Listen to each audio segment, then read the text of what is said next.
Hello and welcome to another part of this series where we introduce you to the teams competing in the EEC 2025. And today I want to talk about WLG Female Stars, also known as We Love Gaming. They are a Greek organization and I won't go into drama, but their inclusion was kind of questionable, or questioned by many, let's say. The inclusion of the roster was not only questionable due to the organization, but also due to the level of the players, like the solo queue level and their accolades. There were some teams that were floating around in the space that had better results and better elo that could have been invited, especially with, the circumstances. But, well, you're here now, so yeah. They also had some issues with their roster.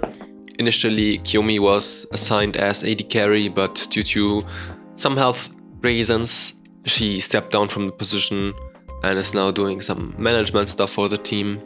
They might not all be master in solo queue, but at least their level of education is definitely the highest of any team in the EEC.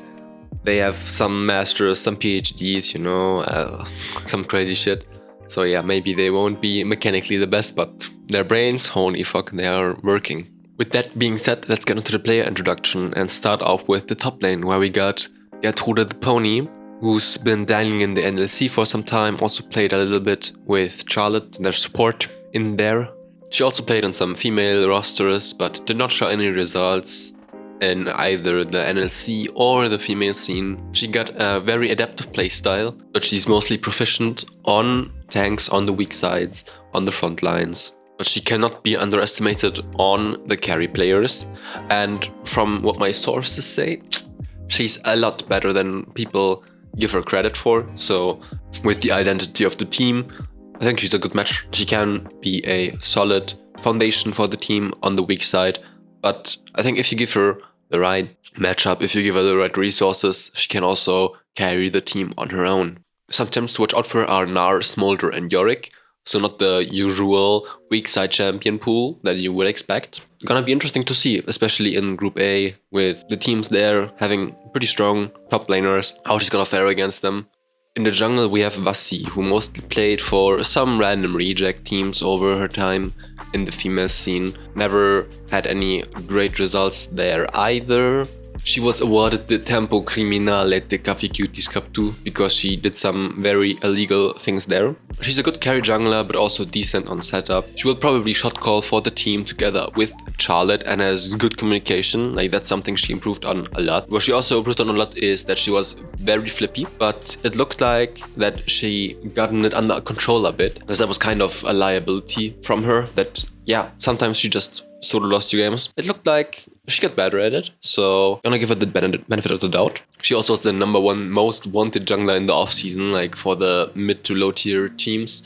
If you were there, like, she touted for every team, and in the end she joined WLG. Some champs to watch out for are Diana, Ivan and Jarvan. Diana her best carry jungler, and then Ivan Jarvan more the supportive style. Maybe not as good as an Ivan as someone like Traz, but still respectable Iron player. On mid lane we have Leilyeet, who did not compete in any female circuit yet, so in that regard she is a rookie. She did compete in some mixed teams in the Greek scene. She's mostly a control mage player, mostly playing high range champions like Xerath, Lux, some RE sprinkled in there, also some Akali, like actually pretty decent champion pool. She's also playing in a mixed team in the HCC, which is the second Greek div, and they placed 6th there. It's gonna be interesting to see her play, as she is a rookie, right?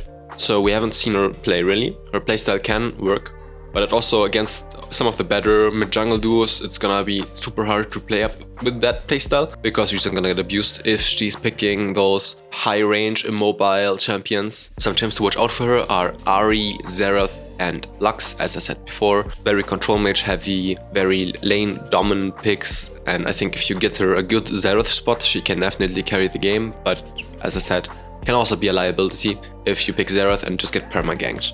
On the AD carry position, we have Mirai, and they joined in as a substitute for Qyomi because Qyomi couldn't compete anymore due to some health reasons. They've been a late addition to the team, so maybe a little bit of a liability for the team. They didn't get as much practice time as some of the other rosters did, probably. They played in some random teams previously, but with no big success, and they're probably an upgrade for the team. They definitely give the team some more firepower from the bot lane. And as I said before, with GertrudeThePony on the top lane, it definitely makes sense to have a strong bot lane. And I think together with Charlotte, that's definitely the strongest point of the team. Mirai is the only non-binary person in the competition, which is kind of interesting, especially because the team is called Female Stars. Well, some champs to watch out are Tristana, Misfortune, and Varus. On support, we have Charlotte, who also played in the female scene before with no significant results, just like GertrudeThePony. They played together for some time, so kind of, I think the synergy for top support should be there already. She won the UK University Circuit 4 times. She also participated in a TV game show in the UK television. She's very intelligent about the game and is probably, together with Vasi, gonna take over the comms in-game. She's probably the best player of the team, not only from a mechanical standpoint, but also from a game knowledge point and from a shot calling perspective. Champs to watch out for are Karma, Rakan, and Janna, all very lane dominant champs. So let's see how this will pan out for them in the EEC, if they can win bot lane in the 2v2, because if they can, I think that's pretty much their best win condition. Now let's get to the general expectations for the team. They are probably the weakest team in the tournament, just from a elo perspective. And even if they had no issues with their AD carry position, they would still be seen as the weakest team, especially as they are in Group A. It's gonna be really hard for them to get to the top 3 to qualify for playoffs. But I think you can't underestimate them. Many think they are 3-win, but especially in a BO1 scenario, they can snatch some games from you, that's for sure. They are the heavy underdog of the tournament. They have no player that had any results to show off. They did not qualify for any big events or haven't played in any finals yet. But I think this is their time to prove themselves. And if they can, it's gonna be a big W for everyone on the team.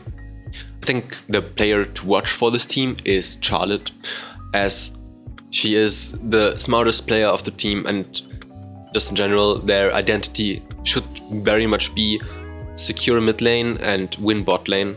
So it's mostly Charlotte's and Vasi's job to get those two things rolling. And I think if Charlotte can enable Mirai and Leil, they can definitely do some damage. So yeah, first up, would you like to introduce yourself a little bit? Yeah, hi everyone, I'm Charlotte. I'm a PhD researcher at UCL. You might have seen me on the Genius game. I'm also a Miss England semi-finalist. But before any of that, I am a League player, and I've been playing League for around 13 years of my life now. So yeah, almost half my life. Dedicated a lot of time to it, shifted between just playing for fun to playing for uni to playing for teams, both mixed and females. And I'm the current support for WLG. So for the team, there were some changes coming in after the announcement that Qyomi is going to step down due to health reasons, which was really sad to hear, because I think Qyomi is a great player and a great personality in the scene. But how did you, as a team or individually, handle the changes? How was the phase of tryouting again and now getting back into the groove? So I think Qyomi has been like a really strong pillar for the team. The team basically started with her. She knew WLG's management, and they were working together to form this team. So not having Qyomi as like a starting player was quite rough to hear. But when we were doing the tryouts, we had some really strong candidates as well. Perhaps like sometimes the tryouts didn't go the best way possible, and so I don't know how to say this. We ended up with a really good ADC as well. So I'm very happy with how things like ended in total. It is a bit of a sadness that we haven't had as much time to practice with the full lineup. and people have been busy over the past month as well, so getting a lot of scrims in has been challenging, but I think we're working as much as we can towards performing the best that we can during the EEC, and we'll try and show our best. Rough to hear is that like everyone was kind of like, yeah, WLG, kick WLG more so, because yeah, you looked a little bit weaker on paper than the rest of the teams. But how do you deal with it? Like being the underdog, does it affect you in any way?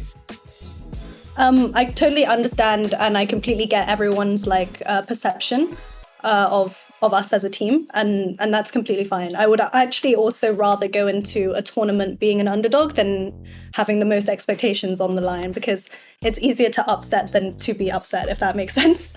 What's the matchup you're the most excited for? Ooh, to be honest, I really want to play against G2 again. I think I played against them in Pathfinders, and we lost. I just want to put on a good match against them. Like I really like respect Countess. Like I met her I'm trying to remember where I met her. I think it was in Sweden in LEC finals. And she was so lovely. I met her outside the toilet and we took a picture together. And then we sometimes message each other on Instagram, and yeah, like she just seems really nice, and we're both in the bot lane. I'm not the ADC, but it would be nice to face her again. Well, guess who forgot to do the outro again? So yeah, here we are. If you liked the video, leave a like, leave a comment, subscribe to the channel, all that shit. Big shout out to Charlotte for coming on to the interview. I think the whole interview is gonna be linked in the description as unlisted video, so you can also watch that there. Yeah, I'm gonna look to include some more interviews in the future. Let's see how this goes, if every team wants to do that or not. But yeah, thanks everyone for watching, and see you in the next video. Bye bye!